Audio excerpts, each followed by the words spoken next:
Hello everyone, we're Group 2 and today we want to present you our roleplay. Today with me are Teresa, Pranita, Anissa and Deepa. So without further ado, let's start with the roleplay. So the content of our presentation is going to be first, we're going to explain to you the background of our company we've chosen, then why we've chosen the company and the country, and then we're going to continue with our characters and which role they play in the script. And then we're gonna explain some major important key facts that you should understand, and then we actually are gonna start with our role play, and at the end we're gonna have a conclusion for you to be able to see the bigger picture in this and why we did all of this. So let's get to it. So although the country really exists and the company as well, all the characters in our role play are gonna be fictional and are not real.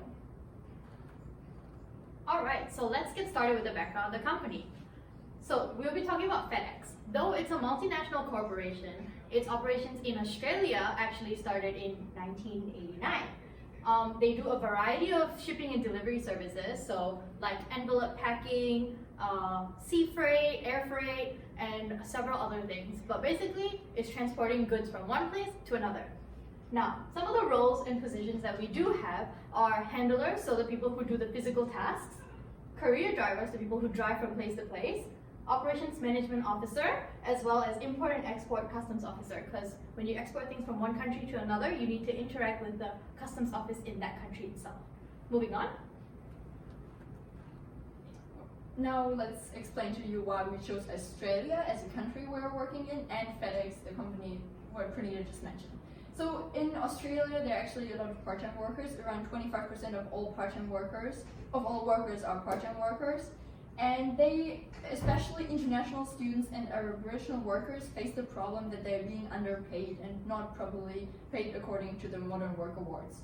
So actually around 22% of the part-time workers in Australia are being paid under wage. This number is not correct and can vary to the top more than rather to the bottom, since not everybody is strong enough to and brave enough to mention their problem and their concerns to their HRM manager.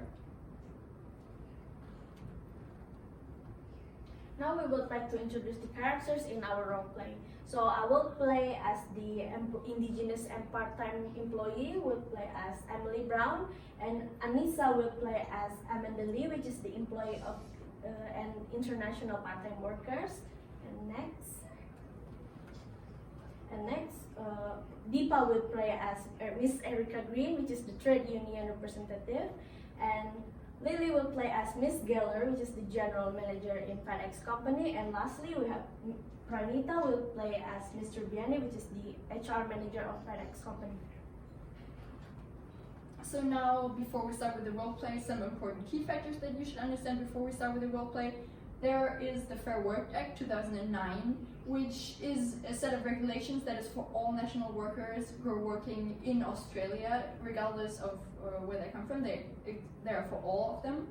And then we have the Fair Work Commission, which is an organization and a court-like organization that solves disputes between employees and employers for them to have a workplace that is productive and that is fair. So they actually change and alternate or create the Modern Work Awards, which are part of the Fair Work Act. They include major important things as the minimum wage, as the paternal leave, personal leave, and annual leave. They also declare the right for employees to ask for flexible work arrangements. And then they also have the notice for requirement for termination. So now it's roleplay time.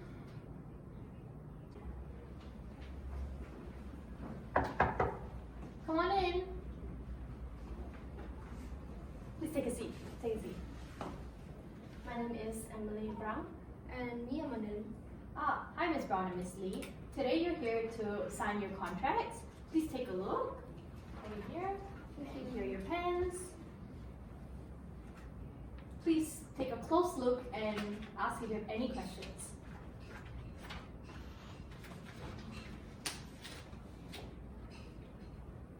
Just sign.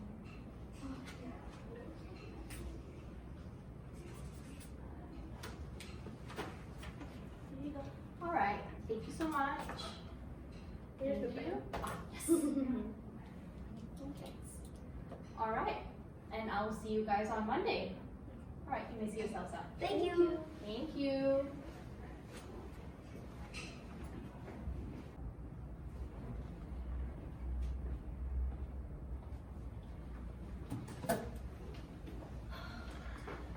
Hi Emily. Oh, hi Amanda. How was your day? I don't know, pretty hectic today. This job requires us to work very long hours and I work very hard. Yeah, I'm very exhausted from working, like I have a lot of tasks to do. I know this job requires us work very long hours and divide our work-life balance, you agree? Correct. Oh, by the way, I've done my research about the minimum wage for part-time workers like us in the Modern Awards websites, and the salary range is much higher than we got currently. Oh, really? How is the minimum wage supposed to be?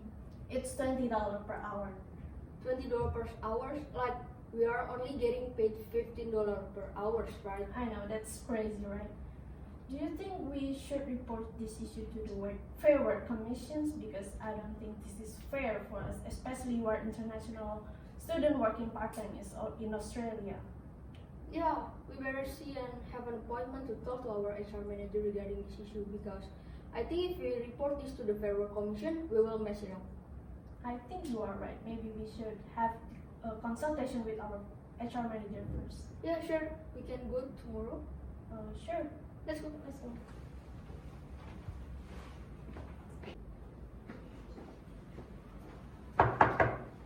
Come on in. Hi, take a seat. Hi, Mr. Biani. It's Emily Brown, and this is my colleague, Emily. Ah, hi. How can I help you today? I want to ask how is the salary range for both international and indigenous part-time workers? Give me 1 second. Let me find your contract.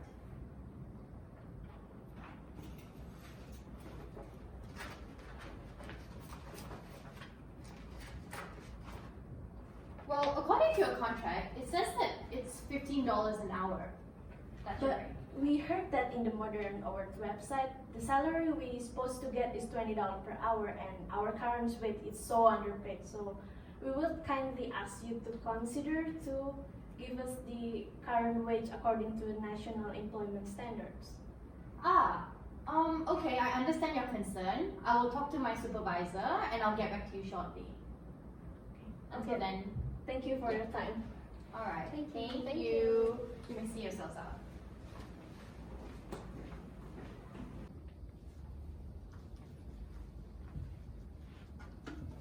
Hi Emily, did you receive your paycheck? Yeah, but I'm disappointed I still received the same amount. Yeah, even I'm still receiving the same amount. Like, we have to receive higher pay due to our law commitment in the workplace, right?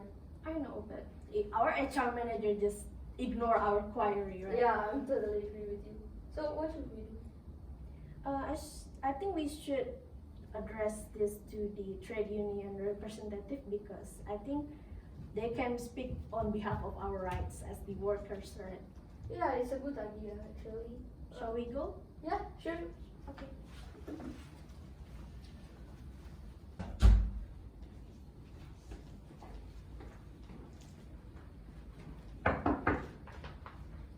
Who's there? My name is Amanda and this is my colleague, Emily Brown. Come on in. Please have a seat. Thank you. How may I help you? Yeah, currently we are working at FedEx as part-time workers, and I want to address an issue to you. Okay, sure. What's the problem you're facing at your company? So the problem is we have consultation with our HR manager that we're being underpaid and she just ignore our queries. So because the salary we got this month is still the same amount as we got the previously. So, how do you want me to help? I think you can speak on behalf of our rights as the workers and maybe have talk to our HR manager. Maybe she can listen to you. Sure, it's my pleasure to help you guys. That's why I'm here. But oh yeah, let me ask you a question. Before I go and talk to your HR manager, are you both members of this trade union?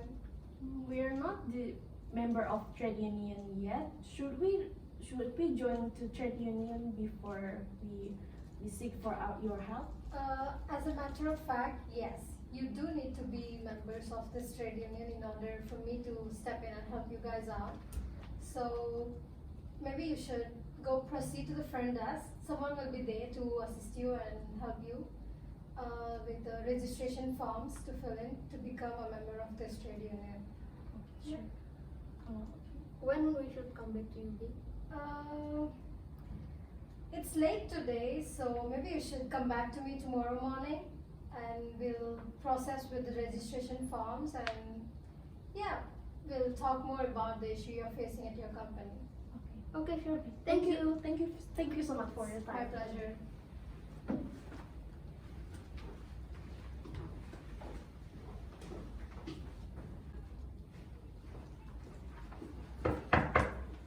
Who is there? It's Emily and Amanda from yesterday. Okay, come on in. Please have a seat. We just finished our administration forms. Here you go. Let me take a look.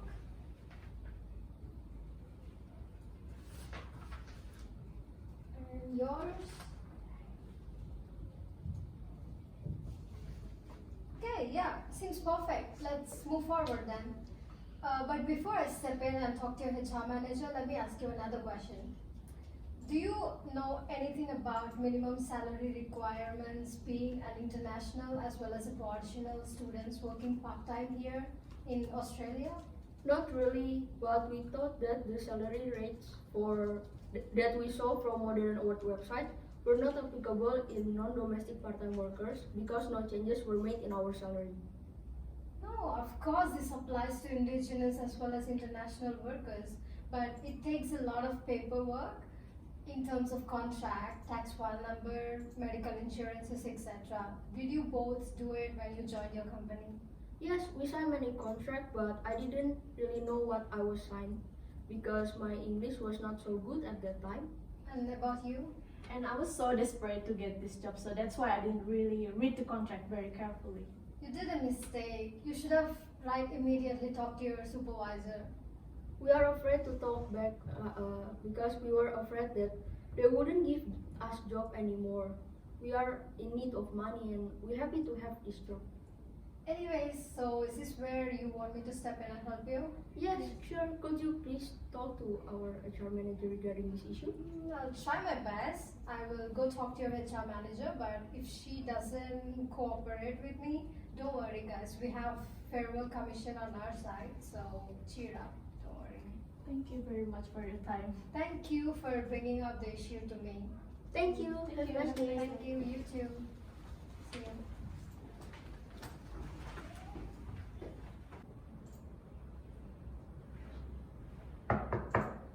Yes, come on in. Hello, Mrs. Shivyani. Hi. I'm Erica Green from ACTU Trade Union. Nice to meet you. Please take a seat. Yeah, thank you. Alright, so what's the issue you have today? Well, two of the employees from your company have approached me regarding their issue in wages. Oh, who are these people? It's Miss Emily Brown and Miss Amanda Lee, part-time workers. Okay. Alright, let me take a look at their contract. Sure.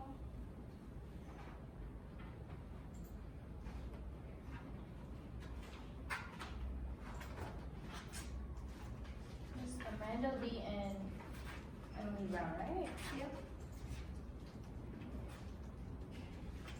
I see that their salaries are about $15 an hour. Actually, they told me that they have approached you before coming to me. They have already informed you regarding their problem, but there was no action taken, so they decided to come to me instead and talk to you on behalf of them. Oh, actually, now that I think about it, I do remember these two girls coming to me. Yeah, I'm so sorry about that. I've been so busy doing so many other things, so yeah. No, that's okay. It's not a problem. So surely you know these two employees are being protected under Fair Work Act 2009 and Modern Hours, and they have the right to know their correct salary. Yep, I will take this into consideration. I will talk to my general manager immediately and get back to you shortly. Yeah, just let me know so that I can relay the message to them. Yeah, sure, not a problem. Yeah. Is there anything else today? No, nothing. Alright, Yeah. alright. Thank you, Then- and it was nice meeting you. Nice to meet you. You can see yourself out. Thanks. Thank you.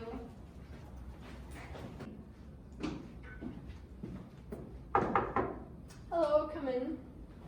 Hi, Miss Geller. Hi, Mr. Vianney. What's the problem? Alright, so I actually have an urgent matter to discuss with you, and it involves two employees, Miss Brown and Miss Lee.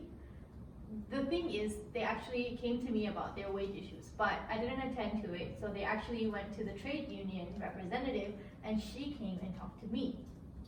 I think we need to resolve this issue as soon as possible. I think you're going with this. These were international and Aboriginal students who lacked either the language skills or the working skills, right? So it made more sense for us to not pay them their proper wages. Okay, so now that since they want their proper wages, do you think I should fire them and get proper local workers who actually get their job done and are worth the salary?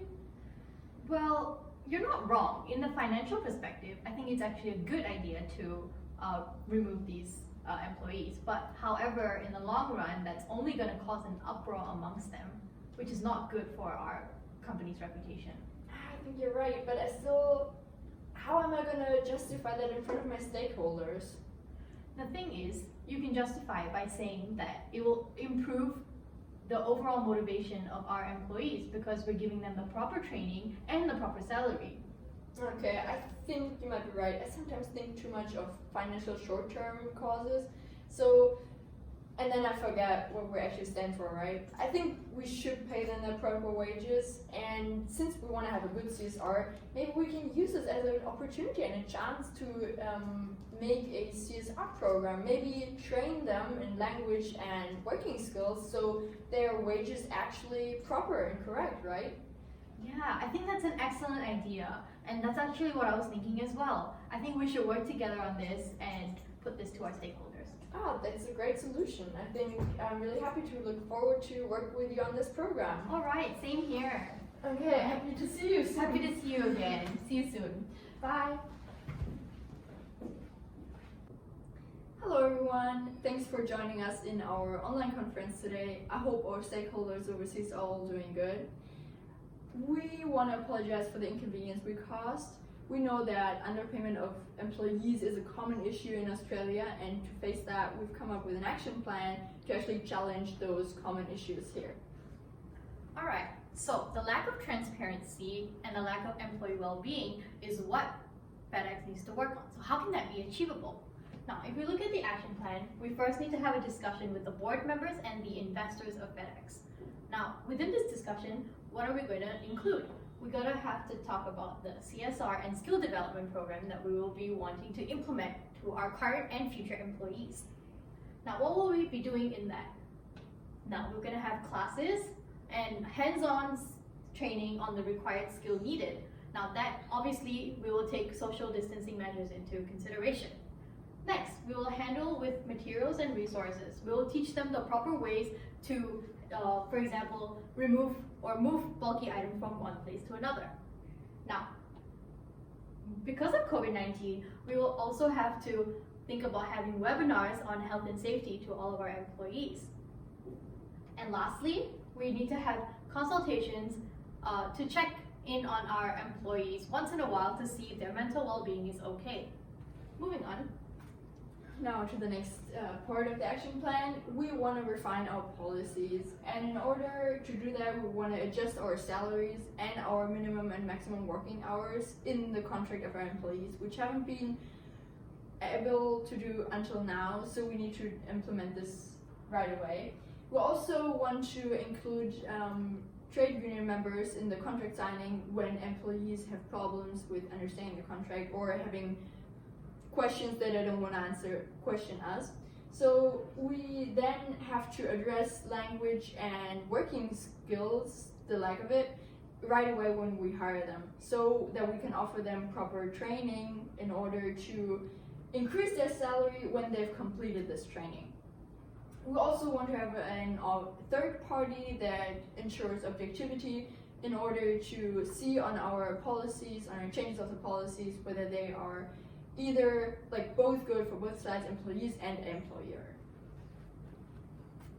Now, when will this action plan be achieved? So we aim by the fourth quarter of 2021 to actually have the board meetings with the essential stakeholders.